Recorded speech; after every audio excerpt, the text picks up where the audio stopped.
सुप्रभात बच्चों, मैं आपकी सामाजिक अध्ययन की अध्यापिका और आज हम कक्षा 8 की पुस्तक हमारा समाज एवं पर्यावरण का इतिहास का पहला पाठ शुरू करने जा रहे हैं, जिसका शीर्षक है आधुनिक काल में विश्व। तो चलिए शुरू करते हैं। अध्याय 1, आधुनिक काल में विश्व। पाठ का परिचय देख लीजिए बच्चों। आधुनिक काल की संकल्पना, विश्व में आधुनिक युग का वितरण, पुनर्जागरण के कारण, औद्योगिक क्रांति के प्रभाव, भारत में औद्योगिकरण, ब्रिटिश शासन का भारत पर प्रभाव, पुनर्जागरण के प्रभाव, औद्योगिक क्रांति को जन्म देने वाले कारण। इन सभी बिंदुओं को अच्छे से समझेंगे। चलिए पाठ को शुरू करते हैं। देखिए बच्चों, तो सबसे पहले आ जाइए आधुनिक काल की संकल्पना, कॉन्सेप्ट ऑफ मॉडर्न एज। भारतीय, चलिए शुरू करते हैं। देखिए बच्चों, जो भारत का इतिहास का विकास है, भारतीय इतिहास का विकास 3 सोपान में है। प्राचीन काल में हुआ, मध्य काल में और आधुनिक काल में। 3 सोपानों में भारत का विकास हुआ, भारत के इतिहास का विकास। ठीक है। इन तीनों ही काल में भारतीय समाज की अर्थव्यवस्था, राजनीति एवं संस्कृति में परिवर्तन होते रहे हैं। ठीक है। इन तीनों में ही इन पर प्रभाव पड़ा, आर्थिक व्यवस्था, राजनीतिक और संस्कृति में। ठीक है। फिर भारत के आधुनिक काल 18वीं शताब्दी में प्रवेश किया था। भारत के आधुनिक मतलब भारत ने अगर आधुनिक काल के अंतर्गत आता है तो 18वीं शताब्दी में भारत ने आधुनिक काल में प्रवेश कर लिया। 17वीं शताब्दी के मनुष्य को यदि आधुनिक विश्व देखने को मिल जाए तो निश्चित रूप से वह इस बदले हुए संसार को देखकर आश्चर्यचकित हो जाएगा, क्योंकि पहले समय में भारत का ऐसा नक्शा नहीं था। जो आज इतनी ऊंची ऊंची बिल्डिंगें हैं, बहुमंजिला इमारतें जिसे कहा गया है, भवन है, विशाल बांध है, कारखाने, फ्लाईओवर जो अब बन रहे हैं, मेट्रो निकल रही है, ये पहले समय में नहीं था। अगर पुराने समय का मनुष्य अगर आज आ जाए, भारत को देख ले, तो वो क्या मतलब वो देखकर क्या हो जाएगा, आश्चर्यचकित हो जाएगा, हैरान हो जाएगा। वो सोचेगा कि मैं कौन सी दुनिया में आ गया, एक नई दुनिया में आ गया हूँ। तो इस तरह से वो देखकर देखेगा। पहले समय में खेती किस प्रकार की जाती थी, बहुत पुराने समय की परंपरावादी खेती की जाती थी। लेकिन आज के समय में क्या है, वो देखेगा कि भूदृश्य देखेगा, भूमि के दृश्य और खेती करने के तरीके, परिवहन, दूर संचार व्यवस्था, इन सभी को देखकर वो क्या हो जाएगा, आश्चर्यचकित। ये जो सारा परिवर्तन, जो आधुनिकीकरण हुआ है, इसे ही तो आधुनिक विश्व के अनुरूप भारत का समाज, अर्थव्यवस्था, संस्कृति, राजनीति में भी परिवर्तन आ गया। हर तरह से बदलाव आ गया, हर जगह आधुनिकीकरण दिख रहा है। देखिए, और दूसरे शब्दों में देखिए, आधुनिक विश्व के तेजी से बदलते हुए परिवेश के साथ साथ हमारे देश की बहुआयामी आधुनिक भारत बनकर उभरा है। तो हमारे देश पर बहुआयामी यानी कि परिवर्तन अगर एक स्थिति में हुआ तो उसका असर, उसका प्रभाव हर जगह पड़ा है। बहुआयामी आधुनिक भारत बनकर हमारा देश उभरा। भारतीय जनमानस के इस जागृति काल ने ही भारत को आधुनिक भारत का स्वरूप प्रदान किया है। देखिए, जब जैसे जैसे जागरूकता जागी लोगों में, तो उन्होंने क्या करा, विचार किया, एक नवीन सोच को लेकर आए, रूढ़िवाद सोच को त्यागा, फिर भारत आधुनिक भारत बना। ठीक है। भारत ने 15 अगस्त 1947 को ब्रिटिश प्रतंत्रता से मुक्ति पाकर स्वतंत्रता के नौ प्रभात के दर्शन किए। आजादी कब हुई, हमारे देश को गुलाम बनाए रखा था ब्रिटिश सरकार ने, 15 अगस्त 1947 को हमें उनसे आजादी मिली। आज के समय भारत में उद्योग, परिवहन, संचार, वाणिज्य, परमाणु शक्ति एवं अंतरिक्ष विज्ञान के क्षेत्र में यूरोपीय देशों के समकक्ष बनकर प्रकट हुआ है। हमारा देश उनकी बराबरी जाकर पहुंच चुका है। वह दिन दूर नहीं जब भारत की गणना एक विकसित राष्ट्र के रूप में की जाने लगेगी। अभी क्या है, विकासशील देश है हमारा, विकसित नहीं हुआ है, लेकिन वो दिन दूर नहीं है जब बाकी देशों का मुकाबला हमारा देश करने लगे, और उसकी शुरुआत हो चुकी है। अब आ जाइए, विश्व में आधुनिक युग का अवतरण कैसे हुआ। ठीक है। किस तरह से मतलब आधुनिक युग आया, किस तरह से इसका विचार आया, लोगों के मन में क्या कारण रहे हैं। देखिए, सबसे पहले नव जागरण, यानी लोगों का जागना, यानी लोगों के अंदर एक नया विचार, एक नया जोश, मतलब लोगों का जागना क्या कहलाए, नव जागरण। मध्य युग के अंतिम काल में इटली में पुनर्जागरण आंदोलन प्रारंभ हुआ। सबसे पहले जो नव जागरण, पुनर्जागरण का आंदोलन जो शुरू हुआ, वो इटली में हुआ। ठीक है। यह आंदोलन यूनान और रोम की प्राचीन संस्कृति के पुनरुत्थान के रूप में संपूर्ण यूरोप में फैल गया, तो वहां पर भी इस तरह के शोषण किए जा रहे थे लोगों के प्रति, तो वहां पर एक नव जागरण जागा, ठीक है, धर्म को लेकर, बहुत सारी चीजों को लेकर। लेकिन क्या हुआ फिर उनमें क्या है, पूरे यूरोप में एक नया जागरण, नए विचार लेकर एक नई सोच उभरी। यूरोप में प्राचीन सिद्धांतों और प्रथाओं के स्थान पर जो वैज्ञानिक ढंग से स्वतंत्रता चिंतन का उदय हुआ, मतलब वैज्ञानिक तर्क, एक लॉजिकली चीजें सामने आई, लोग अपने रूढ़िवादी विचार को छोड़ने लगे, वैज्ञानिक रूप से सोचने लगे। इस तरह से इस तरह के जो परिवर्तन हुए उसे नव जागरण कहा गया। आधुनिक विज्ञान, प्रौद्योगिकी एवं नवीनतम आविष्कारों ने नव जागरण का प्रसार किया, मतलब नव जागरण को उद्गार किया, नए नए आविष्कार हुए, नई नई सोच बनी लोगों की, है ना। इस तरह से नव जागरण के आलोक में यूरोप के लोगों ने वहां के निरंकुश शासकों, कैथोलिक चर्च के अंधविश्वासियों, रूढ़िवादियों और परंपराओं के विरुद्ध साहसी नाविकों की भौगोलिक खोज यात्राओं ने विविध संस्कृतियों का आमेलन करके नव जागरण का एक सुदृढ़ आधार प्रदान किया। तो देखो, जो नाविक थे वो क्या खोज करता थे, भौगोलिक खोज करता थे, यात्री थे, नए नए स्थान पर जाते थे, नई चीजें सीखते थे, समझते थे, फिर अपने देश में आकर उस चीज की चर्चा करते थे। तो इस तरह से नई नई चीजें जब सामने लेकर आए, वैज्ञानिक ढंग से सोचने लगे, तो पुरानी जो कैथोलिक चर्च अंधविश्वास थे, उस वहां पर चर्च होते थे बाहर विदेशों में, ठीक है, वो रूढ़िवादी जो सोच लेके बैठे, तो उनकी सोच को बदल दिया, जिससे कि नव जागरण का उदय हुआ, ठीक है। इस प्रकार यूरोपीय जनमानस के जीवन एवं दृष्टिकोण में जिस चेतना का उदय हुआ उसे पुनर्जागरण की संज्ञा दी गई। स्वेन के अनुसार पुनर्जागरण एक व्यापक शब्द है जिसका प्रयोग उन सभी बौद्धिक परिवर्तन के लिए किया जाता है जो मध्य युग के अंत में तथा आधुनिक युग के प्रारंभ में दृष्टिगोचर हो रहे हैं। डेविस ने पुनर्जागरण को अब परिभाषित किया, धर्म के ठेकेदारों से मुक्त होने के शांतिपूर्ण प्रयासों का नाम ही पुनर्जागरण है। क्योंकि क्या है कि धर्म को लेकर लोग बहुत रूढ़िवादी सोच रखते थे, समाज में ऐसी उन्होंने चीजें फैला रखी थी, अंधविश्वास फैलाए हुए थे, उन सब से क्या है मुक्त पा लिया, और ऐसा मतलब लोग जाग गए, उनकी सोच, रूढ़िवादी सोच को छोड़कर एक नया विचार उनके मन में आया आधुनिकरण के रूप में। तो इसको क्या कहा, पुनर्जागरण, ठीक है। पुनर्जागरण ने यूरोप वासियों को नया वैज्ञानिक दृष्टिकोण प्रदान करके पोप पाखंड और प्राचीन रूढ़ियों को सदैव के लिए गहन अंधकार के गर्त में डुबो दिया। तो इस तरह से पोप पाखंड, प्राचीन रूढ़िवादी जो होते थे, जो चर्च के जो धार्मिक गुरु होते थे, जो रूढ़िवादी अंधविश्वास सोच लेके रखते थे, समाज को पनपने नहीं दे रहे थे, ऐसे लोगों को जो है ना पुनर्जागरण ने क्या कर दिया, अंधकार में हमेशा के लिए डुबो दिया, ठीक है। अब आ जाइए पुनर्जागरण के कारण क्या थे, क्यों हुआ पुनर्जागरण। सबसे पहला देखिए धर्म युद्ध।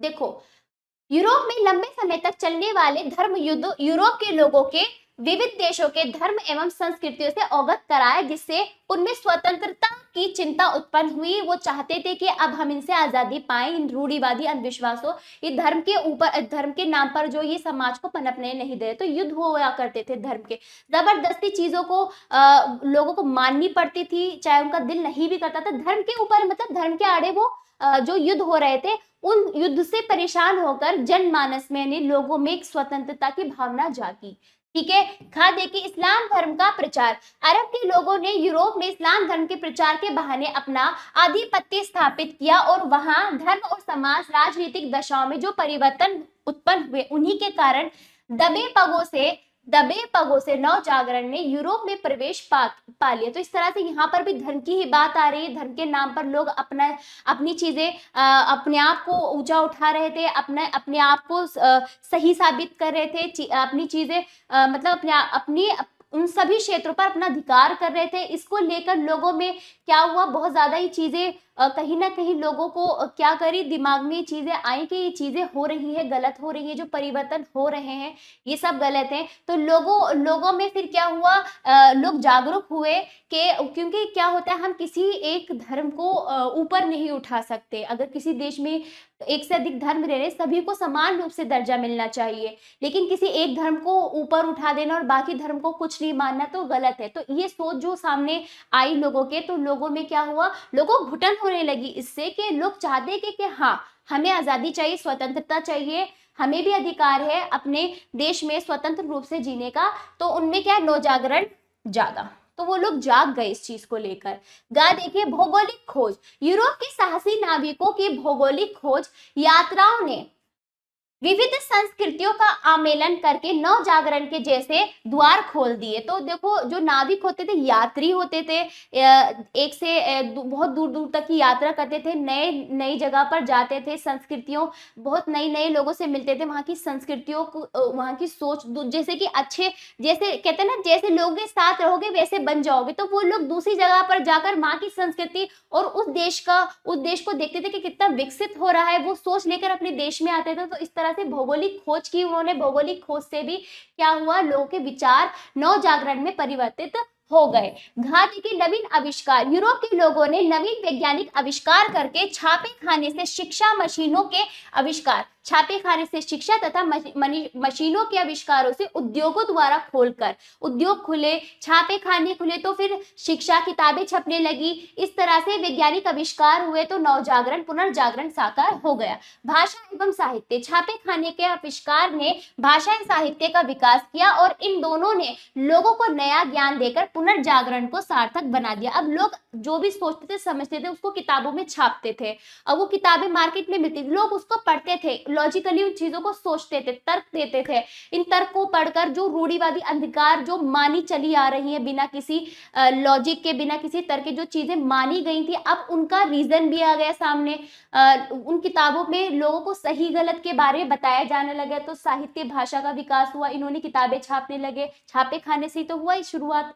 ठीक है, इस तरह नगरों की स्थापना, उद्योग और वाणिज्य ने नए औद्योगिक नगरों की स्थापना पर बल दिया। इन नगरों ने नया दृष्टिकोण देकर पुनर्जागरण का नया मार्ग दिखाया। देखिए सामंतवाद का विनाश, 18वीं शताब्दी में यूरोप में सामंतवाद क्या होता है? देखो सामंतवाद के अंतर्गत सबसे ऊपर राजा होता है, राजा के अधीन क्या होता है, सामंतवाद रहते हैं। और फिर सामंतवाद किसके किसान, जो किसान होते हैं ना, गरीब किसान, उनके ऊपर क्या करते हैं, अत्याचार करते हैं, उनका शोषण करते हैं।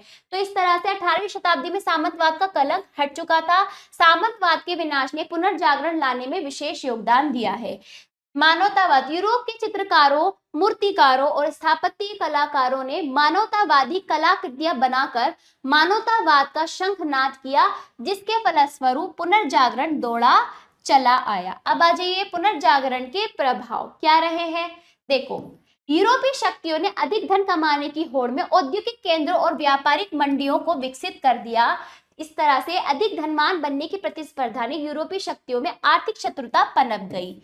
ठीक है, जब पुनर्जागरण हुआ, पुनर्जागरण कैसे हुआ, क्या हुआ, औद्योगिक केंद्र स्थापित हुए, व्यापारिक मंडियां विकसित हुई, इस तरह से क्या हुआ, प्रतिस्पर्धा की भावना आ गई, तो इस तरह से क्या हो गया, शत्रुता पनप गई।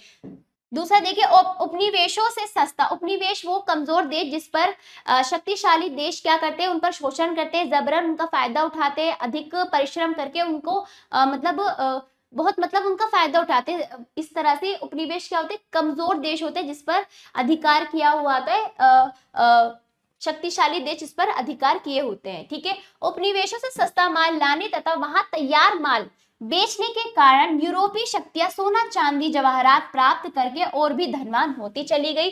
पुनर्जागरण के कारण यूरोपीय देश व्यापारिक मार्गों की खोज तथा नए उपनिवेश स्थापित, नए और भी ऐसे देश जहां वो क्या, जिनका शोषण करने के लिए उन्होंने नए से कमजोर देश को ढूंढने में, स्थापित करने में जुट गए। उपनिवेशों की स्थापना के फलस्वरूप शोषण और आर्थिक पूंजीवाद का जन्म हो गया, क्योंकि वो लोग क्या करते थे, पूंजीवाद वहां पर जाके उन्हीं की भूमि पर पूंजीवाद यानी कि क्या, उन्हीं की भूमि पर अधिक से अधिक कर लेते थे।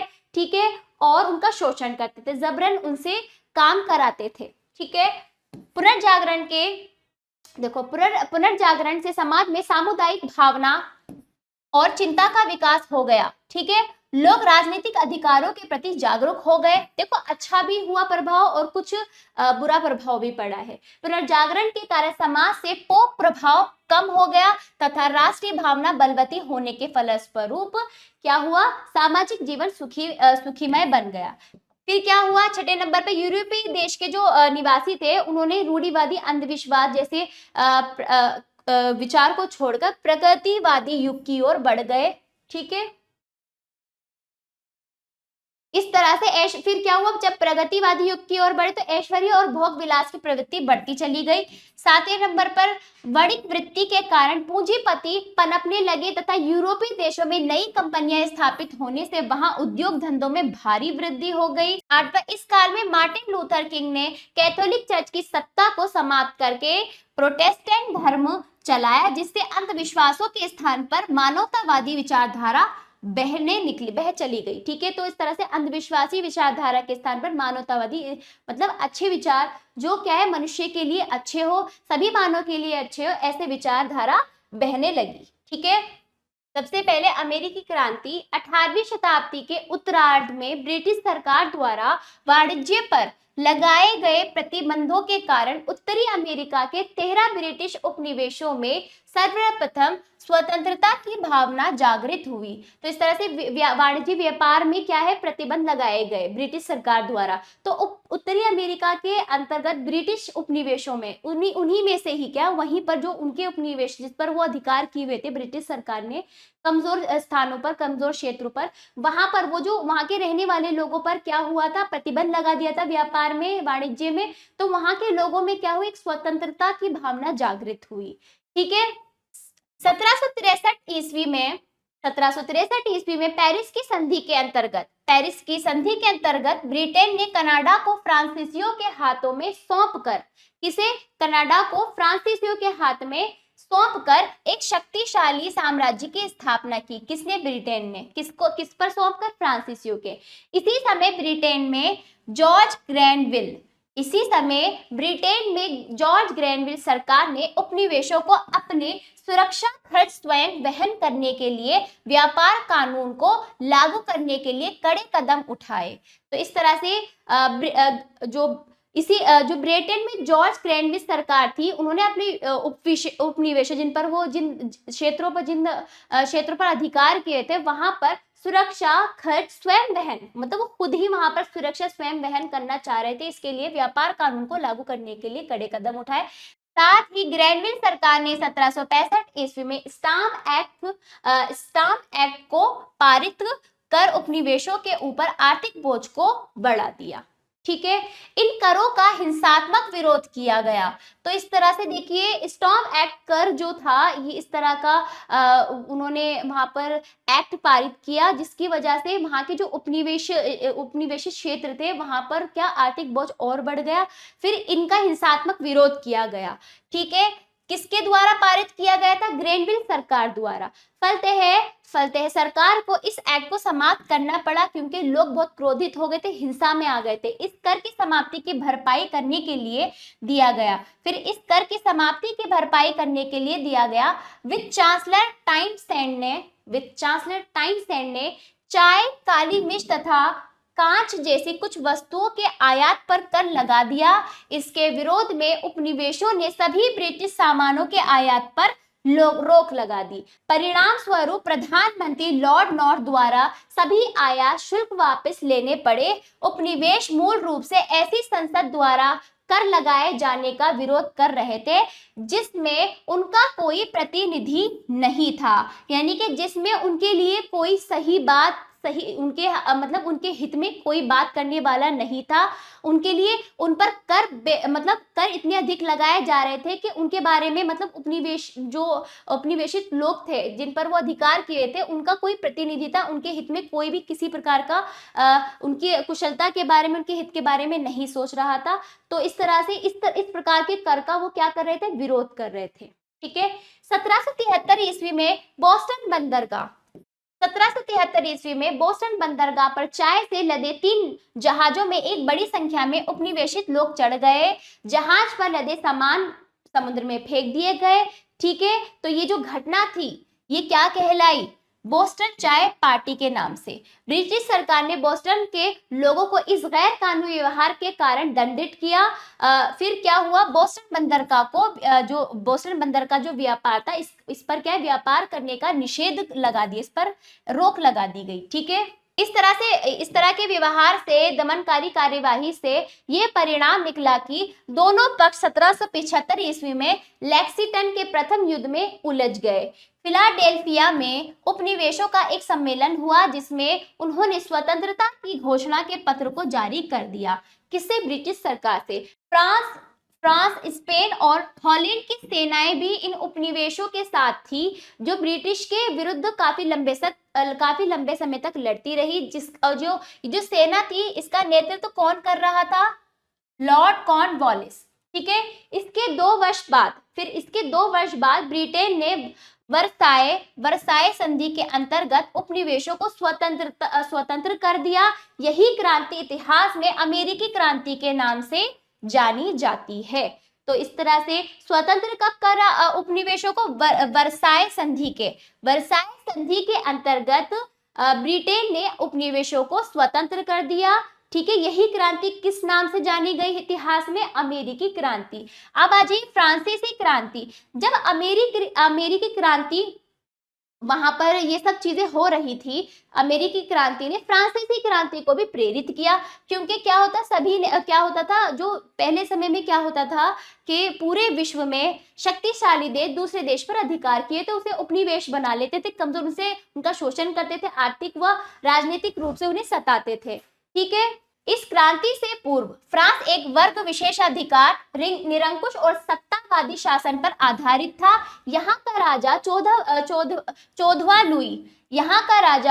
लुई अपनी तमाम कमजोरियों के बाद भी देश की भलाई के लिए हमेशा तत्पर रहता था, लेकिन उसके उत्तराधिकारी सरकार के अंतर्गत अपने दायित्वों का पूर्ण रूप से पालन करने में सक्षम नहीं थे। तो राजा सही था, लेकिन वो पूरी कोशिश करता। लेकिन क्या होता है कि कोई भी व्यवस्था जो होती है एक राज्य में, केवल राजा के ऊपर नहीं होती, उसके उत्तराधिकारी किस प्रकार के हैं। ठीक है। उसके उत्तराधिकारी सही नहीं निकले तो क्या हुआ?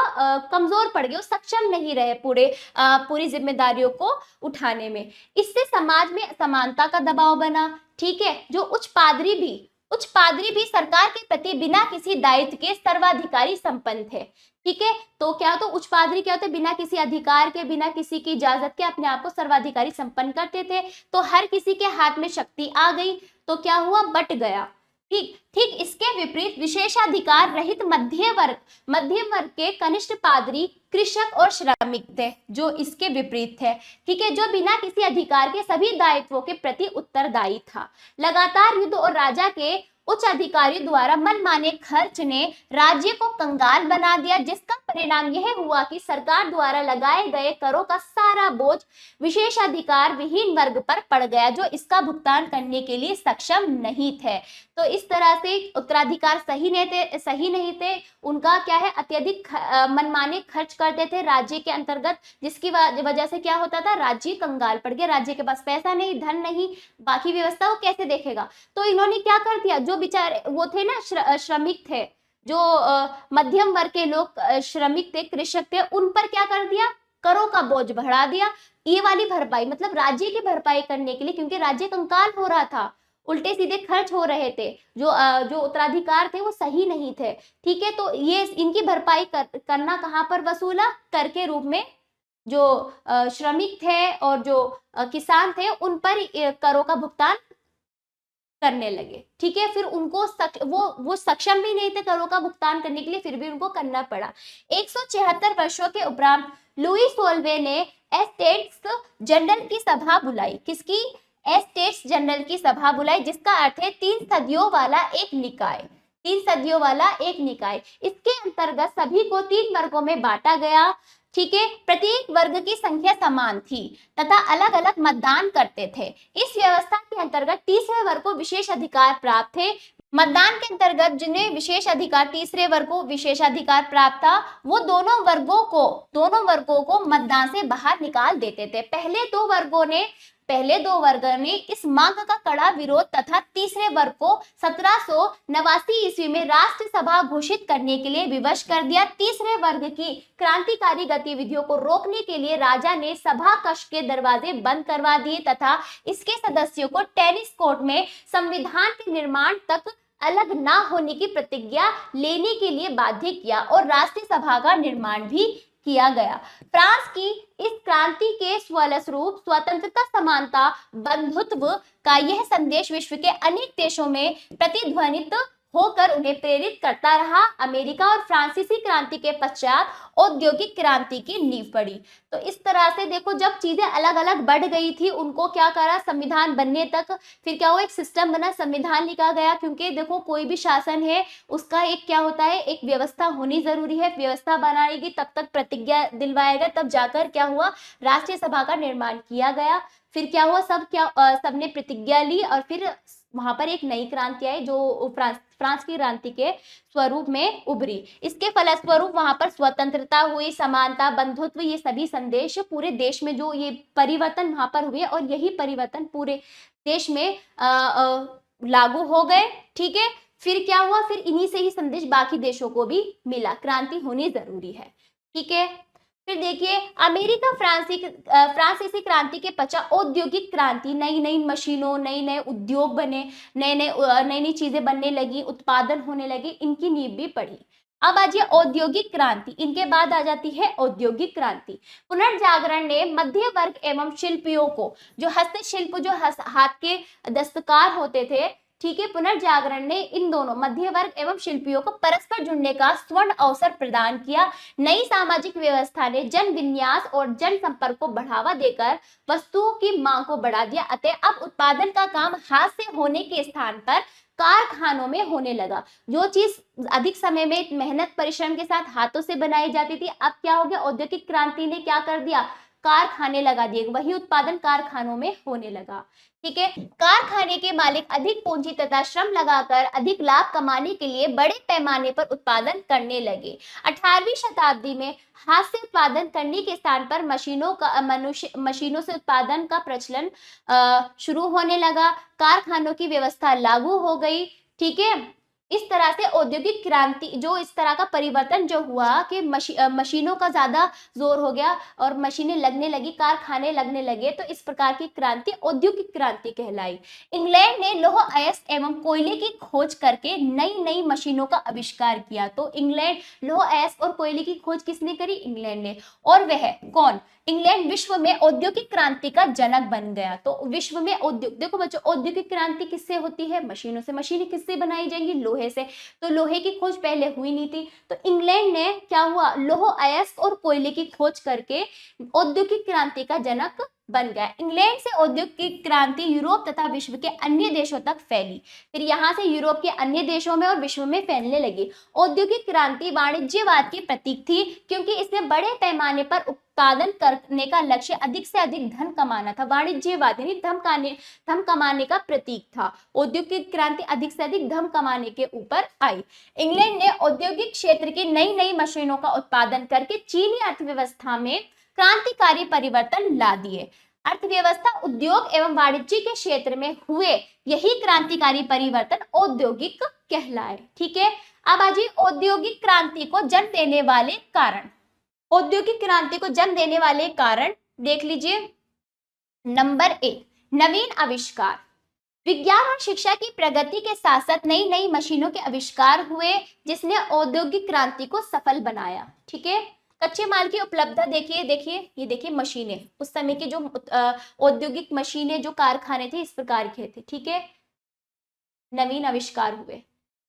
अब आ जाइए दूसरे नंबर पर, कच्चे मालों की उपलब्धता। यूरोप के शक्तिशाली देशों ने निर्बल राष्ट्रों में अपने उपनिवेश स्थापित किए। उनसे पर्याप्त कच्चे माल उपलब्ध करके कच्चे माल का प्रयोग करके धड़ाधड़ कारखाने खोलने की प्रवृत्ति को प्रोत्साहित कर दिया और उन कारखानों से उन कच्चे मालों के प्रयोग से उत्पादन होने लगा। तीसरे नंबर पर, बाजारों की सुलभता। ठीक है, बाजारों की सुलभता जो होने लगी, यूरोपीय शक्तियों के उपनिवेश पिछड़े राष्ट्र थे, कहते पिछड़े हुए राष्ट्र, कमजोर राष्ट्र थे, जहां पर यूरोप क्या वहां पर अधिकार किया हुआ था, उनसे कच्चा माल प्राप्त करता था। ठीक है, फिर आते उन देशों के बाजार उनके कारखानों में बने मामलों को सुलभ हो गए।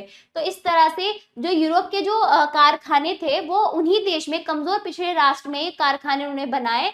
ठीक है, इस तरह से वहां पर बाजार उपलब्ध होने लगे। बाजार क्यों, उपभोक्ता भी होंगे वहां पर। ठीक है, उत्पादक भी होंगे। ठीक है, चौथे नंबर पर देखिए पर्याप्त पूंजी। इंग्लैंड के उद्योगपति के पास उस समय पर्याप्त पूंजी थी, अतः उन्होंने अधिक धन कमाने के आकर्षण में कारखाने व्यवस्था, मतलब उनके पास पूंजी धन था, ठीक है, पर्याप्त धन था, पूंजी थी, जिसकी वजह से उन्होंने क्या बड़े बड़े किसी भी स्थान में वो कारखाने खोलने में सक्षम रहे। ठीक, तो इस तरह से पर्याप्त पूंजी ने भी औद्योगिक क्रांति को जन्म दिया। पांचवें नंबर पर लोहा और कोयले की खोज। इंग्लैंड ने लोहा कोयले की खोज कर ली, जिससे कि नई नई मशीनों का निर्माण हुआ और इन्हीं मशीनों ने उत्पादन की घरेलू पद्धति को कारखाना पद्धति में बदल दिया। घरेलू पद्धति से किसमें परिवर्तित हो गया? कारखाना पद्धति। छठे नंबर पर चालक शक्ति। उस काल में कोयला चालक शक्ति का आधार बना हुआ था। भाप की शक्ति से चलने वाले इंजन के आविष्कार ने कारखानों की स्थापना का स्वर्णिम युग प्रारंभ कर दिया, औद्योगिक क्रांति को निमंत्रण दे डाला। तो क्या हुआ? चालक कोयले का प्रयोग करके भाप से इंजन चलने लगा, आविष्कार हुआ, जिससे कि औद्योगिक क्रांति हुई। परिवहन के साधनों का विकास। स्थल तथा जल परिवहन के विकास ने कच्चे माल को एक स्थान से दूसरे स्थान पर पहुंचाने में और माल की खपत करने में, केंद्रों तक पहुंचाने में क्या परिवहन का बहुत क्या रहा? सहयोग रहा है। द्रुतगामी परिवहन के साधनों ने औद्योगिक क्रांति के प्रादुर्भाव में बड़ा योगदान दिया है। ठीक है, श्रमिकों की सुलभता। यूरोपीय शक्तियां एशिया तथा अफ्रीका के पिछड़े देशों से गुलाम खरीद कर लाते थे, जो उनके कारखानों में श्रमिकों के रूप में कार्य कर उत्पादन में सहयोग देते थे। और किससे? उपनिवेश जो होते थे देश, वहां से कमजोर देशों से तो लोगों को गुलाम खरीद कर लाते थे, अपने कारखाने में उनको लगाते थे, श्रमिक के रूप में वो कार्य करते थे। उपनिवेशवाद देखिए, इंग्लैंड की तरह यूरोपीय शक्तियां थी, शक्तिशाली देश, जो क्या करते थे? उन्होंने उपनिवेशों की कमजोर देशों पर उन्होंने अधिकार किया, वहां पर कच्चा माल लेकर वहीं पे तैयार माल बेचकर अधिक से अधिक धन कमाया। फिर इस तरह से औद्योगिक क्रांति का जन्म हुआ। इस प्रकार उपनिवेशवाद, पूंजीवाद, वाणिज्यवाद ने संसार को एक नई अर्थव्यवस्था प्रदान की, जिसे औद्योगिक क्रांति कहा जाता है। औद्योगिक क्रांति के प्रभाव देख लीजिए। औद्योगिक क्रांति ने नवीनतम मशीनों, परिवहन के साधनों, कृषि उपकरणों का निर्माण को प्रोत्साहन दिया है। मशीनों के निर्माण की प्रक्रिया ने हस्तशिल्पियों का विनाश कर दिया। औद्योगिक क्रांति के कारण नगरीकरण की प्रक्रिया में बहुत तीव्रता आ गई। औद्योगिक क्रांति ने विश्व में बड़े पैमाने के उद्योग की स्थापना में सहयोग दिया। ठीक है, फिर आगे औद्योगिक क्रांति ने रूढ़िवाद और अंधविश्वास का अंत करके धर्म में एक वैज्ञानिक तार्किक रूप प्रदान किया। ठीक है, इस काल में पूंजीपति एवं श्रमिक वर्ग बने तथा श्रमिक संगठनों का उदय हुआ। औद्योगिक क्रांति के कारण पारिवारिक वातावरण दूषित हो गया। इस प्रकार पारिवारिक विघटन ने जन्म ले लिया। ठीक है, औद्योगिक क्रांति के कारण धीरे धीरे समाजवाद आने लगे, अतः औद्योगिकरण को समाजवाद का जनक कहा जाता है। भौतिकवाद बढ़ने से नैतिक मूल्यों का ह्रास हुआ। लोग क्या हुआ? बहुत ज्यादा विलासितापूर्ण जीवन में क्या जीने लगे, अपने नैतिक मूल्यों को भूल गए, जिससे उनका चरित्र पर दुष्प्रभाव पड़ा। अब आइए भारत में औद्योगिकरण। भारत में सन 1857 की क्रांति के बाद औद्योगिक क्रांति का सूत्रपात हुआ। भारत में कानपुर, मुंबई, कोलकाता, सूरत, अहमदाबाद, शोलापुर और नागपुर नगरों में तेजी के साथ कारखाने स्थापित हुए। रेल एवं सड़क परिवहन का विकास हुआ और सूती वस्त्र, सीमेंट, चीनी एवं लोहा इस्पात उद्योग का विकास तीव्र गति से होता चला गया। स्वतंत्रता प्राप्ति के पश्चात भारत का औद्योगिक विकास और तेजी के साथ होने लगा। भारत में आधारभूत उद्योग के साथ साथ कृषि संबंधी उद्योग का भी विकास तेजी से हुआ। औद्योगिकरण के कारण विज्ञान, प्रौद्योगिकी तथा उपकरणों के क्षेत्र में विकास हुआ। भारत पर्याप्त मात्रा में विदेशी मुद्रा अर्जित करने में सक्षम बना। भारत में जहां नागरिकों के जीवन स्तर में गुणात्मक सुधार आया, वहीं भारत ने आर्थिक विकास लक्ष्यों को भी प्राप्त करने में सक्षम रहा है। भारत में जहां नागरिकों के जीवन स्तर में गुणात्मक सुधार आया, वहीं भारत ने आर्थिक विकास के लक्ष्य को प्राप्त कर औद्योगिक उत्पादन में आत्मनिर्भरता प्राप्त की। इस प्रकार भारत धीरे धीरे विश्व के प्रमुख औद्योगिक राष्ट्रों की श्रेणी में पहुंच गया।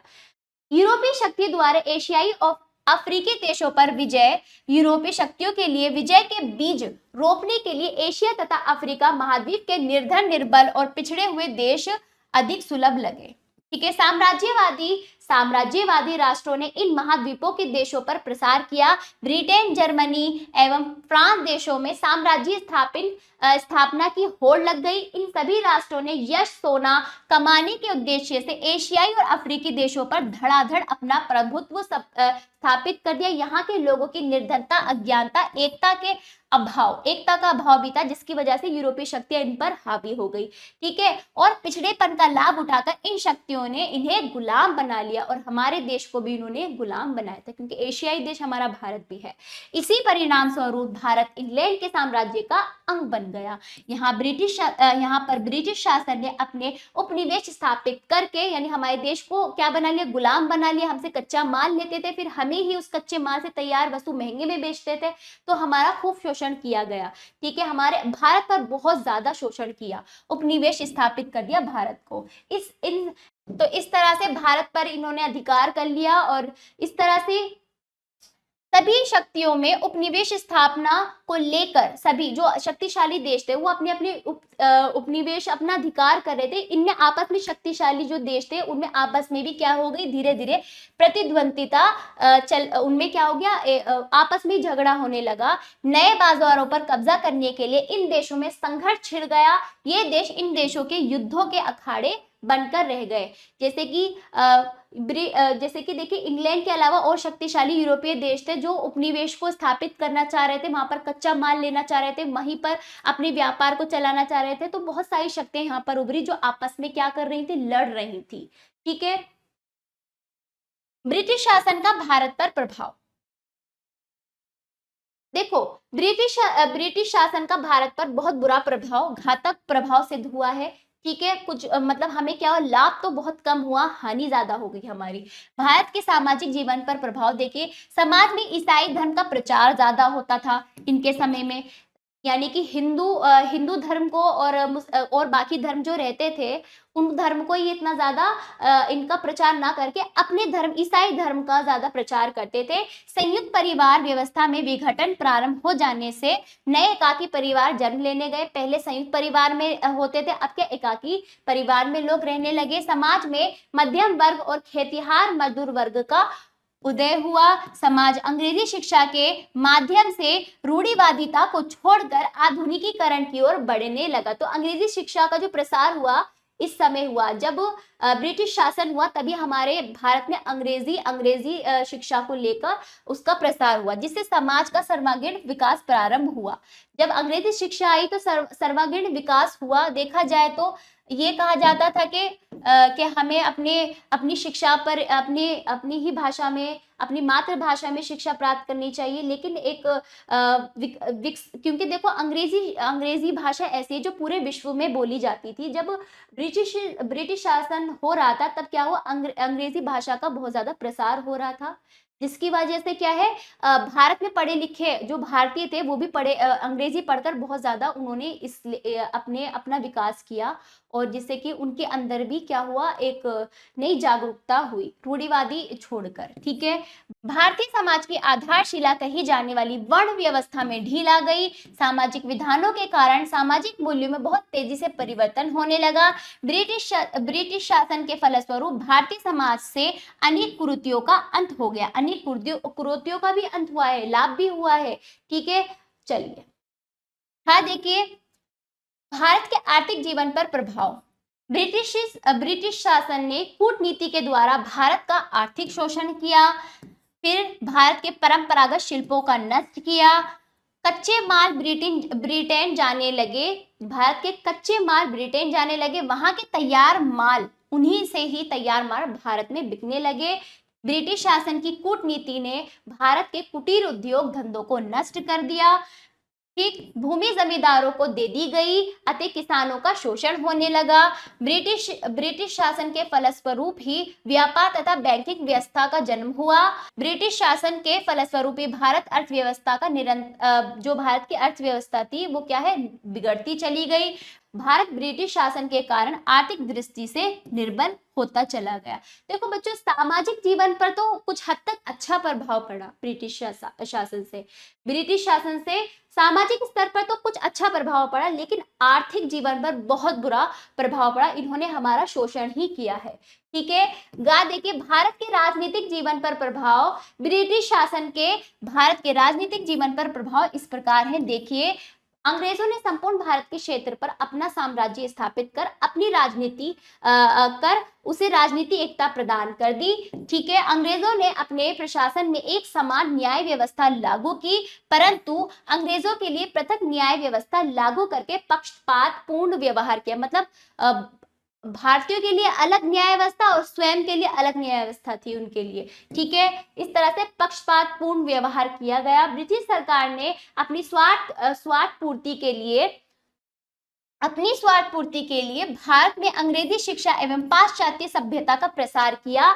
शिक्षित नवयुवकों ने अंग्रेजी शासन के अत्याचार के विरोध में विद्रोह स्वर तेज कर दिया। तो उनका यह था कि हाँ, हम शिक्षित करेंगे भारतीयों को, लेकिन अपने स्वार्थ के लिए, क्योंकि अगर भारतीय शिक्षित होंगे, उनको अंग्रेजी आएगी, तो हम उनसे अच्छे से अच्छे अपने काम निकलवा सकते हैं। अगर अंग्रेजी नहीं आएगी तो वो हमारी बात समझेंगे कैसे और वो अपनी बात कैसे कहेंगे। अपने स्वार्थ के लिए हमें अंग्रेजी सिखाई थी, देखा जाए तो ऐसे नहीं। अंग्रेजी माध्यम से वो हमें शिक्षा देना चाहते थे, परंतु आगे जाके इसका कुछ और परिणाम निकला था। ठीक है, अंग्रेजों ने फूट डालो और शासन करो का सिद्धांत अपनाकर हिंदू मुसलमानों में झगड़ा करवा दिया, मतभेद करवा दिया था। ठीक है, भारतीय राजनीति को विषाक्त बना दिया। अंग्रेजी सरकार की आलोचना करने वाले समाचार पत्रों पर, जो समाचार पत्र अंग्रेजों की जो कूटनीतियों के ऊपर जो अपनी विचार दे रहे थे, इनके विरुद्ध जो थे, उस पर क्या कर दिया अंग्रेजी सरकार ने, प्रतिबंध लगाकर स्वतंत्र राजनीति का गला घोट दिया। ठीक है, अंग्रेजों ने सरकारी नौकरियां तथा सेना में उच्च पदों पर नियुक्ति में भेदभाव की नीति चलाई। ठीक है, भेदभाव की नीति, जो उच्च पद होते थे वो अपने अंग्रेजी अफसरों को देते, जो नीचे नीचे पद होते थे जन सामान्य को देते थे, जो भारतीय थे। ठीक है, इस तरह से भेदभाव की नीति चलाकर भारतीयों में घृणा उत्पन्न कर दी। लंबे समय तक चले आ रहे ब्रिटिश शासन ने भारतीय समाज के सभी पहलुओं पर अपना प्रभाव पड़ा। ठीक है, अन्याय, शोषण, विद्वेष और अज्ञानता से पिसता भारतीय समाज इस कुशासन से छुटकारा पाने के लिए एक लंबे समय तक संघर्ष करता रहा, फिर जाकर उनको स्वतंत्रता प्राप्त हुई। चलिए शब्दावली देखिए। पुरातत्व विज्ञान का अर्थ है प्राचीन काल के दबे हुए अवशेषों का अध्ययन, पुनर्जागरण, रिनेसा, पुनर्जन्म, अज्ञानता के अंधकार को छोड़कर स्वतंत्र चिंतन ग्रहण करना, यानी कि रूढ़िवादी अंधकार को छोड़कर एक नई सोच, नई स्वतंत्र चिंतन को ग्रहण करना। सामंतवाद किसे कहते हैं? भूमि पर राजा के विश्वास पात्रों के अधिकारों की प्रथा, सामंतवाद। उपनिवेशवाद क्या होता है? निर्बल राष्ट्रों के आर्थिक शोषण की प्रक्रिया। पूंजीवाद उत्पादन के साधनों पर पूंजीपतियों के अधिकार की व्यवस्था। समाजवाद उत्पादन के साधनों पर सरकार के अधिकार की व्यवस्था। समाजवाद क्या? उत्पादन के साधनों पर सरकार के अधिकार की व्यवस्था। ठीक है, चलिए सारांश देख लीजिए क्या क्या है। आधुनिक भारत के इतिहास का आरंभ 18वीं सदी में माना जाता है। नव जागरण का जन्म मध्य युग में इटली में हुआ। सबसे पहले इंग्लैंड में औद्योगिक क्रांति का आरंभ 1750 ईस्वी के आसपास हुआ। इंग्लैंड में औद्योगिक क्रांति के लिए अनुकूल परिस्थितियां विद्यमान थी। इंग्लैंड के पश्चात औद्योगिक क्रांति का प्रसार अन्य यूरोपीय देशों में भी है। फ्रांस, अमेरिका, रूस, जर्मनी और जापान इससे विशेष रूप से लाभान्वित है। इससे उन देशों की सामाजिक तथा आर्थिक दशा बहुत शोचनीय हो गई थी। चलिए बच्चों, पाठ समाप्त होता है।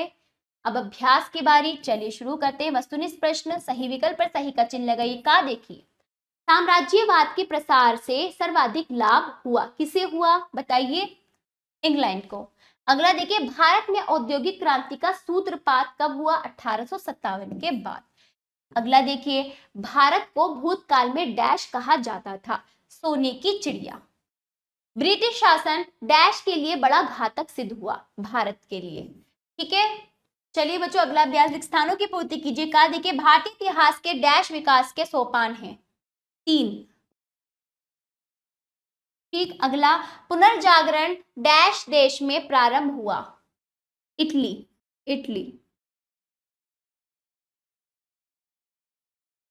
ठीक है, अगला देखिए 18वीं शताब्दी में यूरोप से डैश का कलंक हट चुका था, सामंतवाद।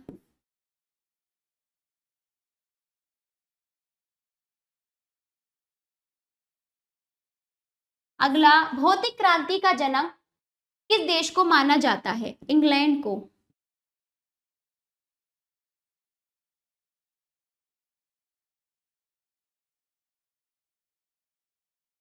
ठीक है।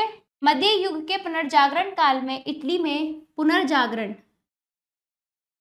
में सबसे पहले